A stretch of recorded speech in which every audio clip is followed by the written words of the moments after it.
வணக்கம். 776 பாயிண்ட் ஒரே நாள்ல 3% மேல நிஃப்டி நேத்து ஃபால் ஆச்சு. 12,00,000 கோடி ரூபா அளவுக்கு மேல இன்வெஸ்டாரோட வெல்த் வந்து நேத்து எரேஸ் ஆச்சு. அதிலிருந்து இன்னைக்கு ஓப்பன் ஆன மார்க்கெட் ஒரு பாசிட்டிவ் ஓப்பனிங். முக்கியமா யுஎஸ் மார்க்கெட்டோட ட்ரெண்ட், அதே போல ஏசியன் மார்க்கெட்டோட ட்ரெண்ட் எடுத்துட்டு இன்னைக்கு மார்க்கெட் ஓப்பன் ஆச்சு. கிட்டத்தட்ட ஒரு 300 பாயிண்ட்டுக்கு மேல பிளஸ்ல இருந்த நிஃப்டி டே ஹைல இருந்து 230, 240 பாயிண்ட் டே ஹைல இருந்து இறங்கினாலும் க்ளோசிங்கில் ஒரு 112, 113 பாயிண்ட் ப்ளஸில் க்ளோஸ் ஆகிருக்கு. பாசிட்டிவாக க்ளோஸ் ஆனாலும் இன்னைக்கு ப்ரெஷர், செல்லிங் ப்ரெஷர் இன்னைக்கு மார்க்கெட்டில் இருந்தது. ஒரு கிளியர் ஒன் சைட் மார்க்கெட் இல்லை. ஏன்னா மார்க்கெட் இந்த யூஎஸ், இஸ்ரேல், ஈரானோட பிரச்சனை, ஆயில் ப்ரைஸ் சேஞ்சஸ், இது ரெண்டும் தான் இன்னைக்கு மார்க்கெட்டை வந்து ட்ரைவ் பண்ணியிருக்கு. இதில் இந்த ஜியோ பொலிட்டிக்கல் டென்ஷனில் ஒரு சில பாசிட்டிவ் நியூஸ் நியரில் வரும்போது மார்க்கெட் அதுக்கு பாசிட்டிவாக ரியாக்ட் பண்ணுது. பட் இந்த பிரச்சனை இன்னும் சால்வ் ஆகலைன்றதுனால ஒவ்வொரு ரைஸில் இருந்தும் ரெஸ்ட்ரிக்ட் ஆகுது மார்க்கெட். அதுதான் இன்னைக்கு டே சார்ட் கேண்டில் ஒரு டோஜி பேட்டர்னோட அப்பர் வீக் வந்து ரொம்ப லாங்காக ஃபார்ம் ஆயிருக்கு. ஸோ அதனால் ஓப்பன் ஆன ப்ரைஸுக்கு நியர்லி இன்னைக்கு மார்க்கெட் க்ளோஸ் ஆயிருக்கு. ஸோ ஓவரால் இதை தாண்டி இன்னைக்கு மார்க்கெட்டில் என்ன நடந்திருக்கு, என்னென்ன சுவாரஸ்யமான விஷயங்கள்லாம் என்னென்ன அப்படின்றத இன்னையோட செஷனில் நம்ம பார்க்க போகிறோம். இன்னும் மார்க்கெட் ஃபர்தராக எப்படி மூவ் ஆக சான்சஸ் இருக்குது அப்படின்றதையும் பார்க்கலாம். சென்னை ட்ரேடிங் அகாடமி தமிழில் ஸ்டாக் மார்க்கெட்டை லேர்ன் பண்ணுறதுக்கான ஒரு பெஸ்ட் யூடியூப் சேனல். சப்ஸ்கிரைப் பண்ணி வாட்ச் பண்ணுங்கள். என்னோட டெலகிராம் குரூப்போட லிங்க்கும் வீடியோட டிஸ்கிரிப்ஷனில் இருந்து நீங்கள் யூஸ் பண்ணிக்கலாம். நாளைக்கு மார்ச் 21 காலையில் 11 மணிக்கு தாம்பரம் சாலையூரில் டைரக்ட் ட்ரைனிங் செஷன் இருக்குது.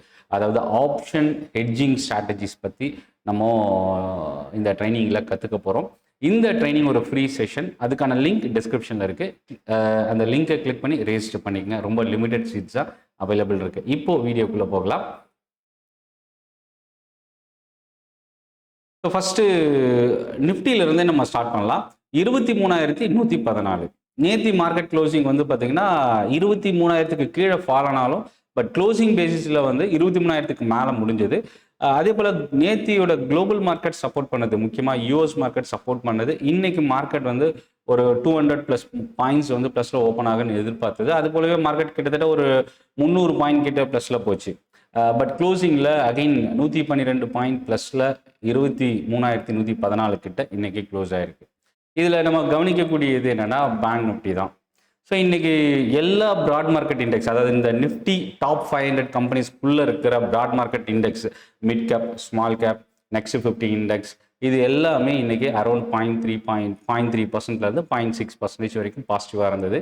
ஆனால் பேங்கிங் செக்டார் இன்றைக்கி கை கொடுக்கல. இன்கேஸ் பேங்கிங் செக்டார் இன்றைக்கி கை கொடுத்துருந்தா இன்னும் கொஞ்சம் பவுன்ஸ் பேக் ஆகிருக்க வாய்ப்பு இருக்குது. ரெண்டாவது விஷயம் என்னென்னா, ஆஃப்டர்நூன் ஓப்பன் ஆன யூரோப் மார்க்கெட் பெரிய அளவுக்கு சப்போர்ட் இல்லை. பட் பாசிட்டிவ் ஓப்பனிங் இருந்தும் ஒரு மிக்சட் ட்ரெண்ட் இருந்தது ஒரு காரணம். ஆனால் இன்னைக்கு நம்ம மார்க்கெட் நெகட்டிவாகவும் டர்ன் ஆகிருக்க வேண்டிய ஒரு மார்க்கெட். அதில் ஃபர்ஸ்ட் விஷயம் என்ன அப்படின்னா, யூஎஸ் ஃபியூச்சர் மார்க்கெட் இன்னைக்கு மோர் தென் 1% பாசிட்டிவாக இருந்தது காலையில். அது ஒரு காரணம். அக்செஞ்சரோட ஃபோர்காஸ்டிங் டேட்டா குவார்ட்டர்லி ரிசல்ட் கொடுத்துருந்தாங்க. அதில் ஃபோர்காஸ்டிங் டேட்டா கைடன்ஸ் கொடுத்தது ஒரு பாசிட்டிவ் ரியாக்ஷன். மார்னிங்கில் வந்து பார்த்தீங்கன்னா ஐடி ஸ்டாக்ஸில் ஒரு ஸ்ட்ராங்கான பவுன்ஸ் பேக் இருந்தது. அது டே ஃபுல்லாகவே சஸ்டெயின் ஆகலை. ஸோ இதில் செக்டார் பேசிஸ்லன்னு பார்க்கும்போது ப்ராட் மார்க்கெட்டை தவிர்த்து பார்த்தீங்கன்னா செக்டார் பக்கம் வரும்போது ஆட்டோ செக்டார் 0.8% இன்னைக்கு பாசிட்டிவ். ரொம்ப ஒரு ஸ்ட்ராங்கான 3 செக்டார் இன்னைக்கு சொல்லணும்னா, ஒன்று public sector banks.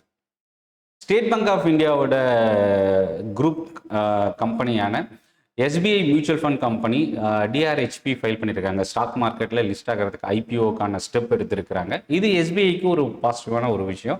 PSU banks இன்னைக்கு இன்க்ரீஸ் ஆகிறதுக்கு இதுவும் ஒரு காரணமாக இருந்தது. ரெண்டாவது ஃபார்மா கம்பெனிஸ். ஃபார்மாவில் பார்த்தீங்கன்னா நியர்லி 2% நிஃப்டி ஃபார்மா இண்டெக்ஸ் இன்னைக்கு ரைஸ் ஆயிருக்கு. மொத்தம் 20 ஸ்டாக்ல 17 ஸ்டாக் இன்னைக்கு பாசிட்டிவாக இருந்தது. இதில் அதிகமாக இன்க்ரீஸ் ஆனதுன்னு பார்த்தீங்கன்னா JB chemical pharma, Laurus lab, Glenmark, Auro pharma யூஎஸ்எஃப்டியோட கிளாரிஃபிகேஷன் ரிசீவ் பண்ணியிருக்கிறது, ஒரு அப்ரூவல் ரிசீவ் பண்ணியிருக்கிறது ஒரு பாசிட்டிவ். லாரஸ் லேப் வந்து பார்த்தீங்கன்னா மார்க்கெட் தொடர்ந்து ஒரு கன்சிஸ்டன்ட் பர்ஃபார்மன்ஸ் கொடுக்கக்கூடிய one of the pharma stock அப்படின்னு சொல்லலாம். பயோகான் 3%, லூபின் நியர்லி 3% கிட்ட இன்னைக்கு இன்க்ரீஸ் ஆயிருக்கு. இதுக்கு அடுத்த இடத்துல பார்த்தீங்கன்னா ஐடி இண்டெக்ஸ் மோர் தென் 2% இன்னைக்கு பாசிட்டிவாக இருந்தது. ரொம்ப கடுமையான ஃபால்ல இருந்து ஐடி ஸ்டாக்ஸ் இப்போ ரெக்கவர் ஆயிருக்கு. இதில் அக்செஞ்சரோட ரிசல்ட் ஒரு முக்கியமான காரணம்.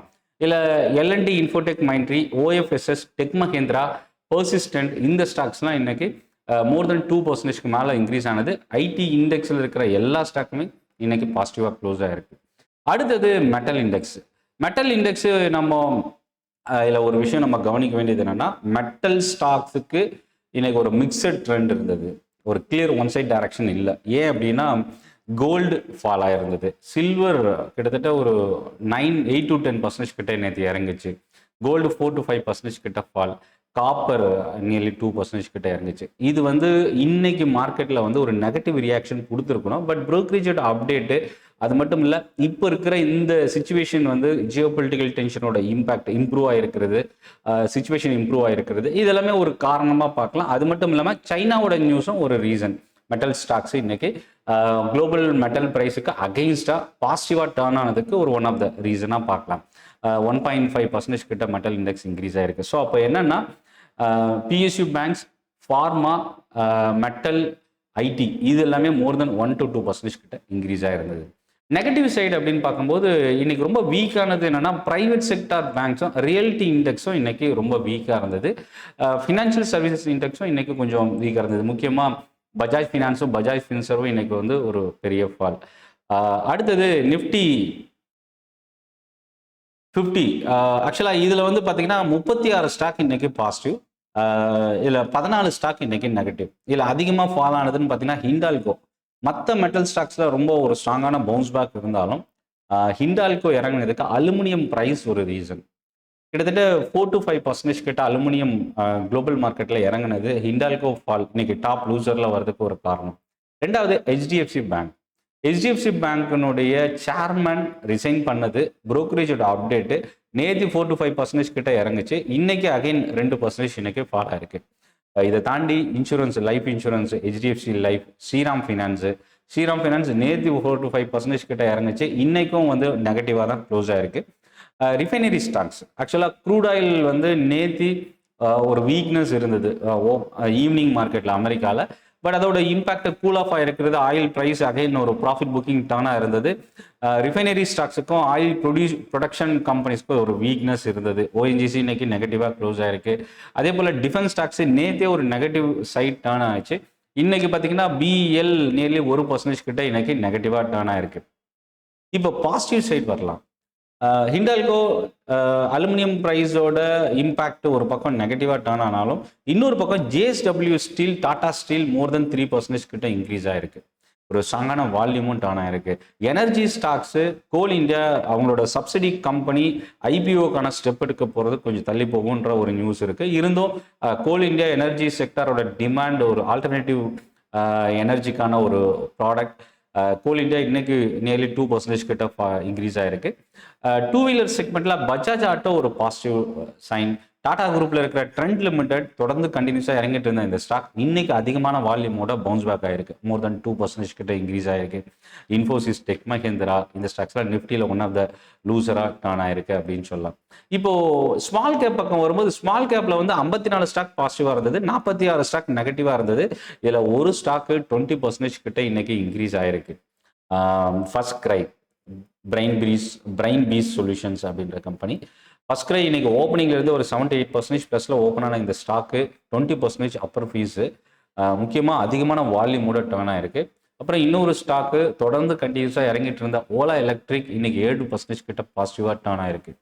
INOX Wind, JB chemical pharma, Anand Raj, Laurus lab இது எல்லாமே ஸ்மால் கேப்ல லீட் பண்ணியிருக்கக்கூடிய ஸ்டாக்ஸ்.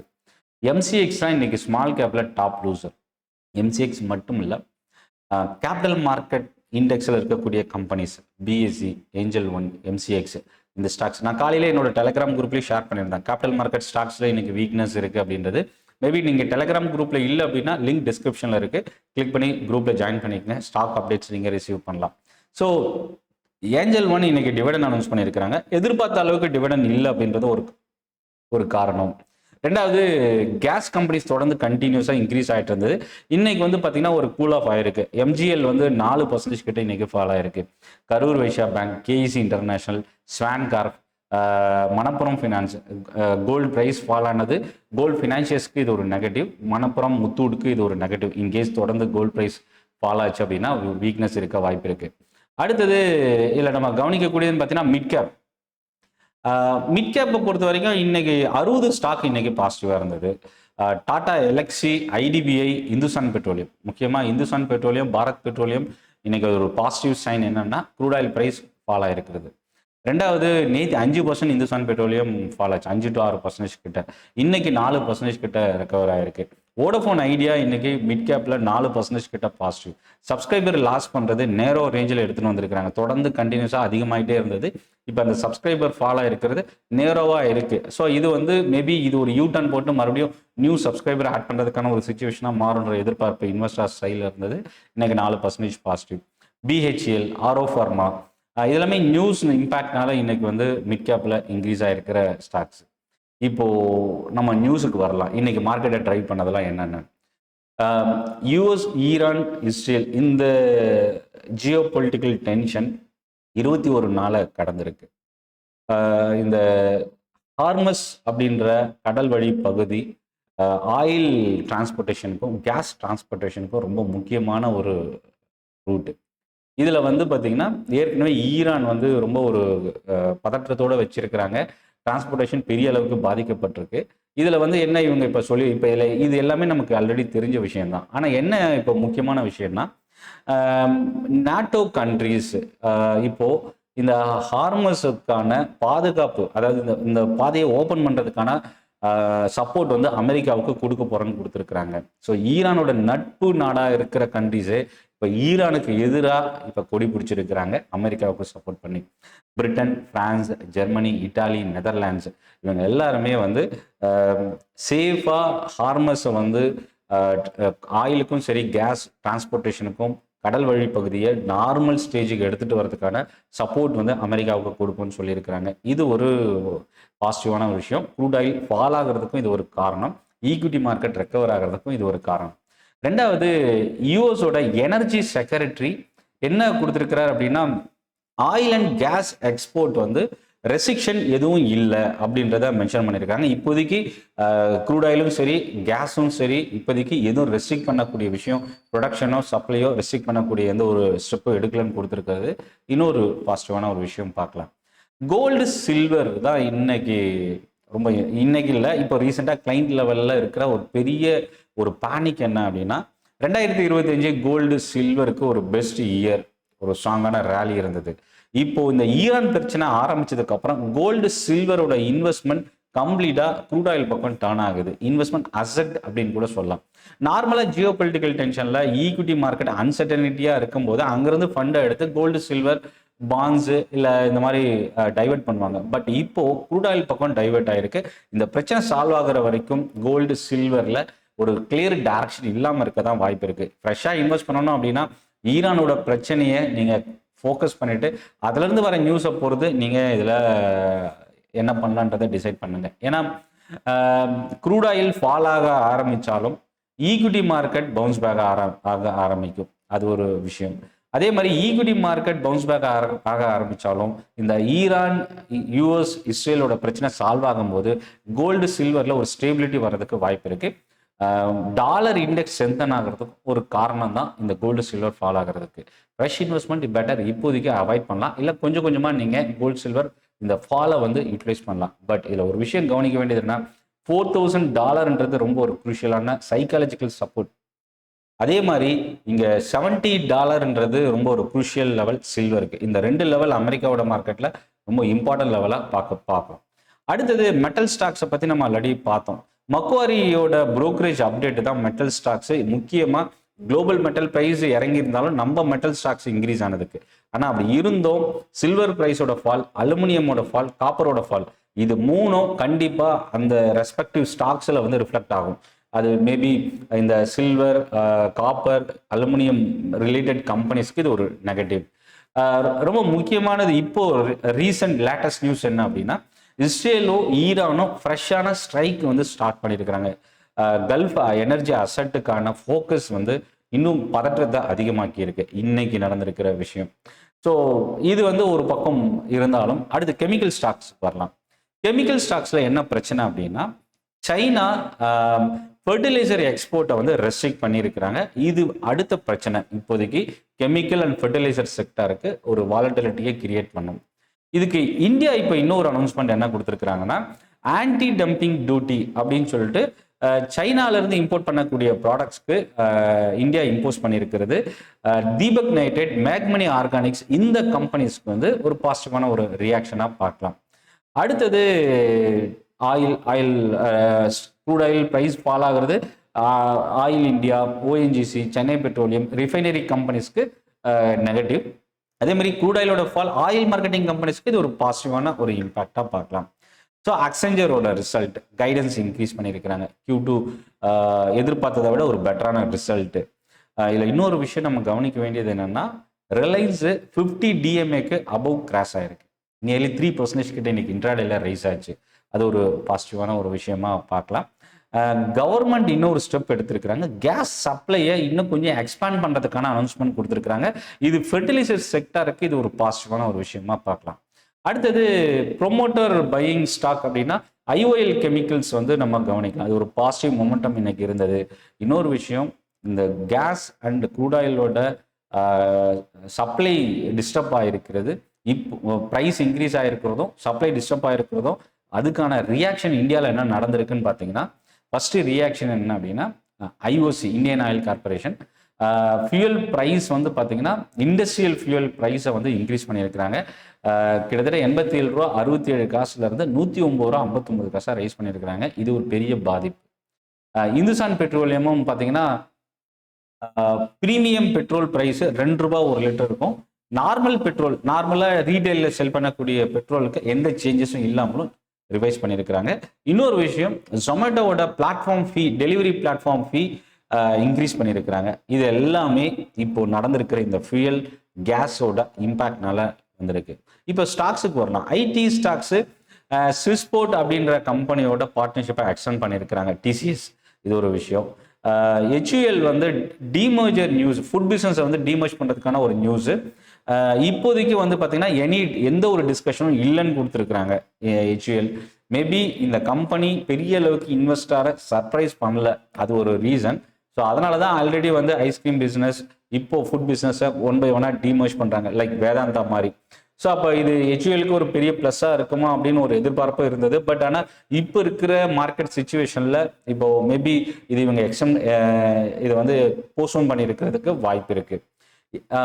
HDFC பேங்க் பேர் மார்க்கெட்டில் என்ட்ரு ஆயிருக்கு. ஏன்னா பாசிட்டிவ் ரிட்டர்னில் இருந்து இப்போ நெகட்டிவ் ரிட்டர்னுக்கு டர்ன் ஆயிருக்கு. ஸோ HDFC பேங்கோட இம்பாக்ட் ஓவரால் பேங்க் நிஃப்டியில் இதோட பாதிப்பு இருக்கிறதுக்கு சான்சஸ் இருக்குது. Angel One ₹1.75 dividend announcement. இது எதிர்பார்த்ததை விட கொஞ்சம் குறைவான டிவிடெண்ட். ஸோ இது வந்து ஒரு நெகட்டிவ் இம்பாக்ட் இருக்க வாய்ப்பு இருக்கு. MCX BSE capital market stocks இறங்கினதுக்கு இன்னொரு காரணம், புரோக்கரேஜ் கம்பெனி ஹைடோங் அப்படின்ற ஒரு கம்பெனி இவங்களோட அப்டேட் கொடுத்தது ஒரு சில மிக்சட் இருந்தாலும் ஒரு சில பாசிட்டிவும் இருந்தது. பட் இந்த ஸ்டாக்ஸ் இன்னைக்கு எதுவுமே பெரிய அளவுக்கு கை கொடுக்கல இன்வெஸ்டரை பொறுத்த வரைக்கும். ஃபார்மா ஸ்டாக்ஸ், டாக்டர் ரெட்டி, ஆக்சுவலாக இவங்க நோவர்டிஸ்க்ன்ற கம்பெனியோட பேட்டன்ட் வந்து எக்ஸ்பைரி ஆகிறது. டாக்டர் ரெட்டி எம்கியூர் ஃபார்மாவுக்கு ஒரு பாசிட்டிவான ஒரு விஷயம். ஸோ வரப்போகிற அடுத்த செஷனில் நம்ம இதை கவனிக்கலாம். Natco pharma new drug launch பண்ணியிருக்கிறாங்க. இப்போ இன்னொரு பக்கம் பவர் செக்டாரில் டாடா பவர் ரொம்ப பிக் ஆர்டர். இதில் வந்து கவர்மெண்ட்லேருந்து ரிசீவ் பண்ணியிருக்காங்க, கோல் பவர் பிளான்ட்லேருந்து ரிசீவ் பண்ணியிருக்கிறது. டாடா பவர் இன்னைக்கு இன்க்ரீஸ் ஆகிறதுக்கு ஹெல்ப் பண்ணியிருக்கு. இன்னைக்கு ஓப்பனிங்கில் ஹாப்பியஸ்ட் மைண்ட்ற ஸ்டாக் அதிகமான வால்யூமோட 7 to 8% பாசிட்டிவாக ஓப்பன் ஆச்சு. ஸோ இந்த ஸ்டாக்ஸ் எல்லாம் இன்னைக்கு ரொம்ப சுவாரஸ்யமாக இன்வெஸ்டர் லெவலில் வால்யூம் வைஸும் வாலட்டிலிட்டி மூவ்மெண்ட் வைஸும் பெரிய அளவுக்கு ஃபோக்கஸ் பண்ணப்பட்ட ஸ்டாக்ஸ். இதில் இந்த வீடியோவில் எந்த ஒரு ஸ்டாக்கோ இல்லை அசட்டோ இண்டெக்ஸோ நான் ரெக்கமெண்ட் பண்ணல. நீங்கள் ட்ரேட் பண்ணணும், இன்வெஸ்ட் பண்ணணும், எந்த விஷயமா இருந்தாலும் நீங்கள் ஓனாக டிசைட் பண்ணுங்கள். மார்ச் 21 முக்கியமாக நாளைக்கு காலையில் ஆப்ஷன் ஹெட்ஜிங் ஸ்ட்ராட்டஜிக்கான ட்ரைனிங் செஷன் இருக்குது. இது ஒரு ஃப்ரீ ட்ரைனிங் செஷன். இந்த செஷனுக்கான லிங்க் டிஸ்கிரிப்ஷனில் இருக்குது, கிளிக் பண்ணி ரெஜிஸ்டர் பண்ணிக்கங்க. அதே போல் என்னோட டெலகிராம் குரூப்போட லிங்க்கும் நீங்கள் யூஸ் பண்ணிக்கலாம். இதில் ரொம்ப முக்கியமானது என்னென்னா, இப்போ மார்க்கெட் எந்த டைரக்ஷனில் மூவ் ஆக வாய்ப்பு இருக்குது, இதுதான் எல்லாருக்குமான கேள்வி. இந்த பிரச்சனை நமக்கு எந்த அளவுக்கு இன்வெஸ்டர்ஸ்க்கு பாதிப்பை ஏற்படுத்தியிருக்கோ, நம்மளோட லாங் டேர்ம் போர்ட்ஃபோலியோ எவ்வளோ டேமேஜ் ஆகிருக்கும். கிட்டத்தட்ட பார்த்தீங்கன்னா நம்மளோட போர்ட்ஃபோலியோ நியர்லி 5 to 7%, ஒரு டைவர்சிஃபைட் போர்ட்ஃபோலியோ இருந்ததுன்னா 5 to 7% டேமேஜ் ஆகிருக்கும். டைவர்சிஃபைடு அப்படின்றது என்னென்னா பாண்ட், கமாடிட்டி, ஈக்விட்டி இது எல்லாமே சேர்ந்து நம்ம இன்வெஸ்ட் பண்ணியிருக்கோன்னா 5 to 7%. இன்கேஸ் உங்களோட portfolio mid cap and small cap அதிகமாக இருந்தால் மோர் தென் 10%க்கு மேலே டேமேஜ் ஆகிருக்கும் இந்த 21 நாள் நியூஸ்னால. முக்கியமாக 13-14 ட்ரேடிங் செஷன், அதாவது பிப்ரவரி 28ஆம் தேதியிலிருந்து நடந்த இந்த யூஎஸ் இஸ்ரேல் ஈரானோட போருக்கு அப்புறம். பட் இது வந்து நமக்கு தான் பிரச்சனை அப்படின்றத விட அமெரிக்காவுக்கு இதை விட ஒரு பெரிய பிரச்சனை இருக்கு. அப்போ ட்ரம்பை பொறுத்த வரைக்கும் இந்த ப்ராப்ளத்தை சால்வ் பண்றதுக்கும் இந்த போரை முடிவுக்கு எடுத்துட்டு வர்றதுக்கும் கண்டிப்பா ஸ்டெப் எடுப்பாங்கன்றது வேற செகண்ட் சாய்ஸ் இல்லை அப்படின்னே நம்ம பார்க்க முடியுது. போரை ஆரம்பிச்சது அமெரிக்காவா இருந்தாலும் ஈரான் இப்போதைக்கு ரொம்ப கிளியர் மெசேஜ், ஆரம்பிச்சது நீங்க, முடிக்கிறது நாங்க தான் டிசைட் பண்ணுவோம் அப்படின்றதையும் கொடுத்துருக்குறாங்க. ஸோ அப்போ என்னன்னா அமெரிக்கா ஒரு பெரிய சிக்கல்ல இருக்கு அப்படின்றத இது மூலயமா நம்ம பார்க்க முடியுது. ஏன்னா மிடில் ஈஸ்ட் அட்டாக் பண்றது ஈரானோட ஒரு ஸ்மார்ட் மூவ். அமெரிக்காவை நேரடியாக தாக்காம எந்தெந்த கண்ட்ரீஸ் அமெரிக்காவுக்கு சப்போர்ட் பண்ணாங்களோ அந்த கண்ட்ரீஸ்க்கான ஒரு பிரச்சனையா இப்போ மாறி இருக்கு. இப்போ இதில் என்னன்னா மிடில் ஈஸ்ட் எல்லாமே எல்லா ஆல்மோஸ்ட் அவங்க அஃபெக்டா இருக்கிற கண்ட்ரீஸ் ஈரானுக்கு எதிராக திரும்புவாங்களா இல்லை அமெரிக்காவை விட்டு விலகி நிற்பாங்களா அப்படின்றது ஒரு பெரிய கொஸ்டின். இதுல இருந்து தான் ஒரு முடிவு வர்றதுக்கான சான்சஸ் இருக்கு. ஸோ ஒவ்வொரு கரெக்ஷனும் மார்க்கெட் ஃபாலும் கண்டிப்பா இன்வெஸ்டர்ஸ்க்கு ஒரு ஆப்பர்ச்சுனிட்டி. இன்ட்ராடே ட்ரேடர்ஸை பொறுத்த வரைக்கும் வாலட்டிலிட்டி நீங்க புதுசா இப்பதான் முதல் முறையா பார்த்துருப்பீங்க. ஏன்னா இந்த அளவுக்கு வாலட்டைல் நடந்திருக்கிறது இதுக்கு முன்னாடி பெரிய அளவுக்கு ஈவன் கோவிட் பேண்டமிக்லயும் இந்த அளவுக்கு பெரிய வாலட்டைல் இல்லை. ஆப்ஷன் ப்ரீமியமும் ரொம்ப ஹையராகி போயிருக்கு. ஸோ அதனால கொஞ்சம் கேர்ஃபுல்லாகவே ஸ்டாப் லாஸோட ஆப்ஷன் ட்ரேடிங் நீங்க சூஸ் பண்ணுங்க. இதுல இன்னொரு விஷயம் என்னன்னா எஸ்ஐபி நீங்க ஃப்ரெஷ் இன்வெஸ்ட்மெண்ட் பண்ணாமட்டீங்கன்னா ஆப்பர்ச்சுனிட்டி மிஷன் கூட சொல்லலாம். ஆனா எஸ்ஐபியை ஸ்டாப் பண்றது நமக்கு வர வேண்டிய வாய்ப்பை நம்ம தவற விடுறதுக்கு சமமா போகும். அதனால இது ஒரு நல்ல ஆப்பர்ச்சுனிட்டி. நீங்க ஏற்கனவே ஹையர் பிரைஸ்ல இன்வெஸ்ட் பண்ணிட்ட மியூச்சுவல் ஃபண்ட் ஸ்கீமோட என்ஏவி இப்போ ரொம்ப குறைவான பிரைஸ்ல இருக்கிறதுனால இந்த இடத்த நீங்க எஸ்ஐபியை ஸ்டாப் பண்ணி மிஸ் பண்ணிடாதீங்க. ஸோ இதை பற்றின மேலும் மியூச்சுவல் ஃபண்ட் இன்வெஸ்ட்மெண்ட்டோ இல்லை ஸ்டாக் மார்க்கெட்டில் இன்வெஸ்ட் பண்ணுறதுக்கான சப்போர்ட் கைடன்ஸ் உங்களுக்கு வேணும்னாலும் என்னோட வாட்ஸ்அப் நம்பர் டிஸ்கிரிப்ஷனில் இருக்குது. கிளிக் பண்ணி நீங்கள் மெசேஜ் பண்ணுங்கள். என்னோட சப்போர்ட் கைடன்ஸ் உங்களை நான் கேள்விக்கான ஆன்சர் மூலயமா நீங்கள் ஷேர் பண்ணிக்கலாம். நன்றி, வணக்கம்.